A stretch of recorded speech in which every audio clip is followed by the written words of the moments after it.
बच्चों, आज हम अभ्यास सागर का पाठ 17 काकी चैप्टर करेंगे और इसमें हम करेंगे कि उत्पत्ति के आधार पर शब्द जो होते हैं वो कितने प्रकार के होते हैं। उत्पत्ति यानी कि स्रोत के आधार पर, यानी कि कहाँ से उत्पत्ति की हुई है। तो शब्द भेद यानी कि तत्सम, तद्भव, देशज और आगत के बारे में जानेंगे, जो कि मैं आपको ऑनलाइन क्लास में भी समझा चुकी हूँ। आज मैं इसको थोड़ा सा आपको वीडियो के थ्रू बता रही हूँ। जैसे काकी के अग्नि संस्कार में भी वह जा न सका। उस दिन श्यामू को चिंता के मारे बड़ी रात तक नींद नहीं आई। श्यामू और भोला अंधेरी कोठरी में बैठे हुए पतंग में रस्सी बांध रहे थे। उसने एक स्टूल सरका कर रखा। इसमें जो भी ये मोटे मोटे काले रंग के हैं जो शब्द हैं वो हमने बताना है कि ये शब्द कहाँ से आए हैं और कौन से शब्द हैं ये। जैसे अग्नि, रात, नींद, कोठरी, स्टूल। अग्नि शब्द जो है वो संस्कृत भाषा का शब्द है और इसको ये शब्द है तत्सम शब्द, यानी कि तत्सम शब्द वे शब्द होते हैं जो संस्कृत भाषा से हिंदी में बिना किसी परिवर्तन के, अर्थात ज्यों के त्यों यानी एज इट इज लिए जाते हैं। ज्यों के त्यों लिए जाते हैं, उनमें कोई परिवर्तन नहीं आता। वे जो शब्द होते हैं वे तत्सम शब्द कहलाते हैं। जैसे अग्नि ये तत्सम शब्द है, हिंदी में इसका रूप है आग, लेकिन ये ज्यों का त्यों अगर लिए जाते हैं तो वो तत्सम शब्द कहलाते हैं। जैसे रात्रि क्या है, तत्सम शब्द है। और इसी तरह से रात, इसका रात क्या है, ये तद्भव शब्द है। जैसे निंद्रा तत्सम शब्द है और नींद जो है ये तद्भव है। और तद्भव शब्द वे शब्द होते हैं यानी कि संस्कृत भाषा के शब्दों का बदला हुआ रूप होता है। जो शब्द रूप बदलने के बाद संस्कृत से हिंदी में आए हैं वे तद्भव शब्द कहलाते हैं। जैसे अग्नि है तत्सम शब्द है, ये रूप बदलने के बाद संस्कृत से हिंदी में इसका रूप हो गया आग। इसी तरह से रात्रि संस्कृत का शब्द है, ये हिंदी में इसका रूप हो गया है रात। क्षेत्र ये तत्सम शब्द है और तद्भव इसका हो गया है खेत। आगे है जैसे कोठरी शब्द देशज शब्द है, यानी कि लोक भाषा का शब्द है, जनसाधारण की यानी कि बोलचाल की भाषा का शब्द है।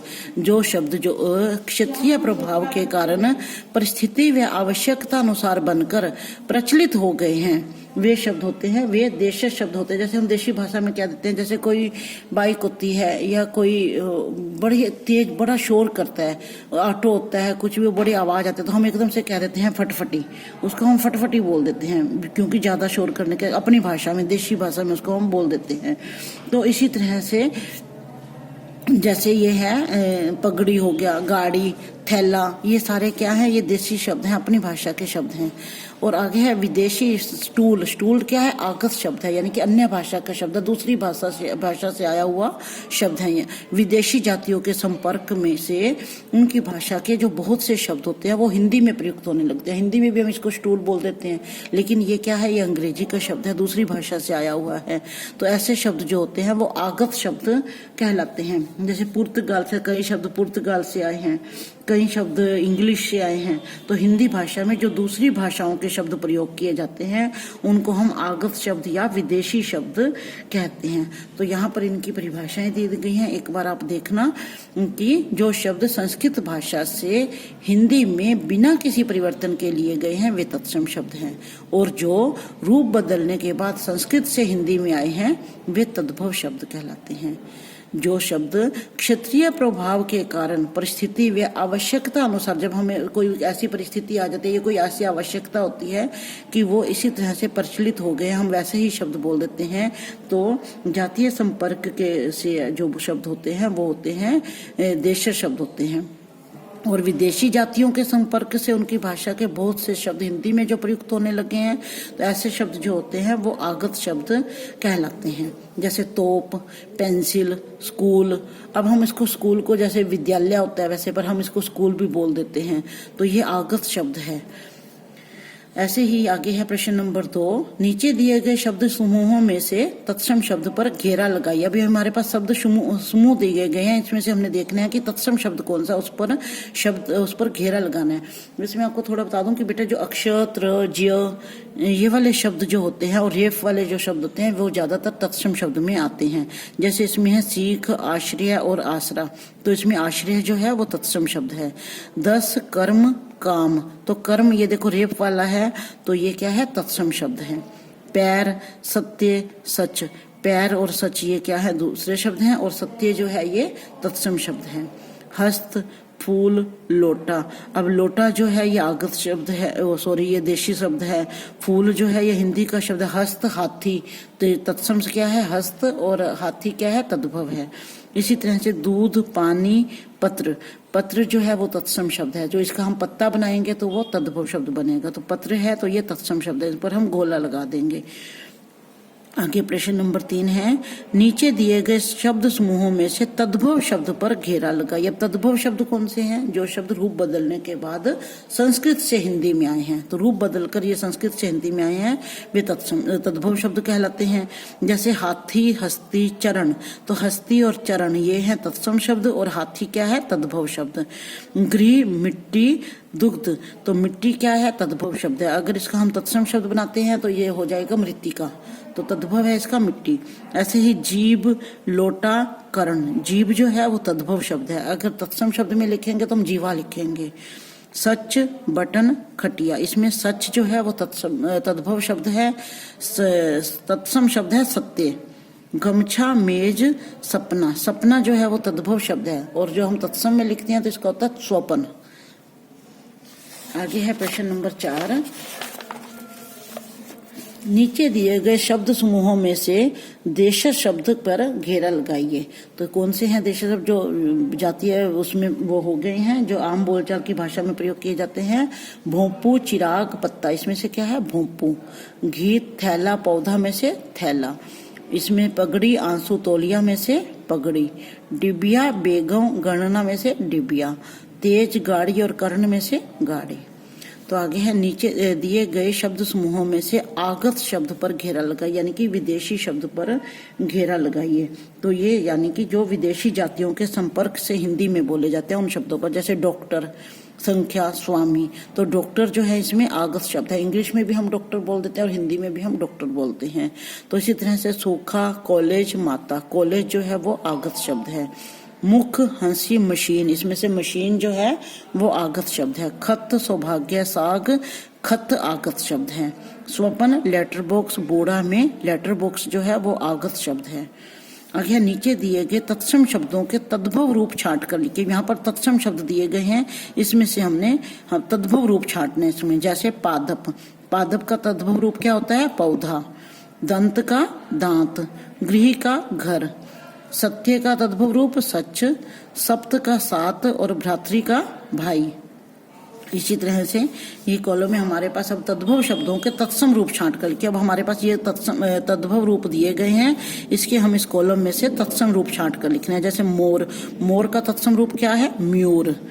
इसी तरह से ऊंट का तत्सम रूप है उष्ट्र। खेत का क्षेत्र। मिट्टी का मृत्तिका। सपना स्वपन। मक्खी का मक्षिका।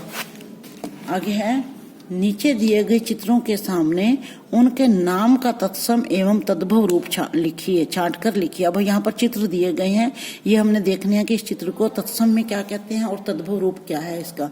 जैसे तत्सम में है ये सप्त, और तद्भव रूप है इसका सात। इसी तरह से ये ऊंट है, जो इसका तत्सम रूप है उष्ट्र और तद्भव रूप है ऊंट। हाथी है ये, तो इसका तत्सम रूप है हस्ती और तद्भव रूप है हाथी। आगे कृषक, यानी कि इसका जो तत्सम रूप है वो है कृषक और तद्भव रूप है किसान। तत्सम रूप है इसका कूप और तद्भव रूप है कुआं। इसी तरह से आम का तत्सम रूप है आम्र और तद्भव रूप है आम। आगे है, नीचे कुछ शब्द दिए गए हैं, इन शब्दों को दी गई श्रेणी के में लिखिए। यहाँ पर कुछ शब्द दिए गए हैं, तो तत्सम शब्द जो हैं उसमें से हम यहाँ पर तत्सम शब्द के आगे लिख देंगे। जैसे तृण, स्वर्ण, रात्रि, दधि और उच्च। इसी तरह से तद्भव शब्द इसमें से छांट लेंगे। रात, सोना, तिनका, दही, ऊंचा।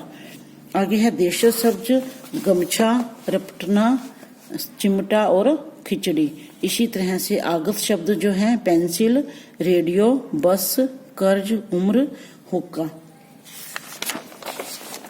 आगे है नीचे दिए गए शब्दों को उनके समान अर्थ वाले शब्दों से मिलाइए। अब ये कुछ शब्द दिए गए हैं, उसको हमें समान अर्थ वाले शब्दों से मिलाने हैं। जैसे भूमि, भूमि का समान अर्थ क्या है? जमीन। शयन, शयन का समान अर्थ है सोना। इसी तरह से विघ्न का बाधा। रहस्य, राज। मुखबिर, मुखबिर क्या होता है? जासूस। प्रफुल्ल, खुश। नीचे दिए गए वाक्यों को ध्यान से पढ़िए और इनमें प्रयुक्त क्रिया विशेषणों का नाम लिखिए। अब क्रिया विशेषण, क्रिया विशेषण हमने पिछले चैप्टर में पढ़ा भी था कि क्रिया विशेषण क्या होते हैं? क्रिया की विशेषता बताने वाले शब्दों को क्रिया विशेषण कहते हैं। और क्रिया विशेषण के 4 भेद हैं। कौन कौन से? स्थानवाचक क्रिया विशेषण, रीतिवाचक क्रिया विशेषण, कालवाचक क्रिया विशेषण और परिमाणवाचक क्रिया विशेषण। तो ये जो इसकी पहचान है, ये है जैसे काम, कोई भी कार्य है वो कैसे हुआ, कब हुआ, कहाँ हुआ, तो ये सब इसके बारे में, स्थान के बारे में, रीति के बारे में और काल के बारे में बताते हैं। जैसे वह वहां से भाग गया, तो इसमें प्रश्न क्या होता है? वह कहाँ से भाग गया। अब कहाँ से भाग गया तो यानी कि किसी स्थान के बारे में बताया गया है, तो ये हो जाएगा स्थानवाचक क्रिया विशेषण। इसी तरह से यदि हम यहाँ पर कहते हैं कि उसने ऊपर एक पतंग उड़ती देखी, उसने ऊपर, कहाँ एक पतंग उड़ती देखी? ऊपर एक, तो किसी स्थान के बारे में बताया गया कि ऊपर एक पतंग उड़ती देखी, तो कौन सा आ जाएगा यहाँ पर? स्थानवाचक क्रिया विशेषण। उसका रुदन तो धीरे धीरे शांत हो गया। कैसे शांत हो गया? अब कैसे आ गया है यहाँ पर, प्रश्न बन गया। कैसे शांत हो? धीरे धीरे, यानी कि उसकी रीति के बारे में, उसके ढंग के बारे में, तरीके के बारे में बताया गया है कि रुदन कैसे शांत हो गया, तो रीतिवाचक क्रिया विशेषण। पतंग अभी मंगा दो, कब मंगा दो? अभी मंगा दो। समय के बारे में बताया गया, काल के बारे में बताया गया है कि अभी मंगा कर दो, तो पतंग अभी मंगा दो यानी कि कालवाचक क्रिया विशेषण। उस दिन बड़े सवेरे श्यामू की नींद खुली। बड़े सवेरे, कब नींद खुली? बड़े सवेरे, यानी कि समय के बारे में बताया गया है, कालवाचक क्रिया विशेषण। इधर उधर देखकर उसने उसके पास एक स्टूल रखा। इधर उधर यानी कि कहाँ, स्थान के बारे में बताया गया है, स्थानवाचक क्रिया विशेषण। तो ये पाठ आपने अच्छी तरह से करना है, ध्यान से पढ़ना है। Thank you.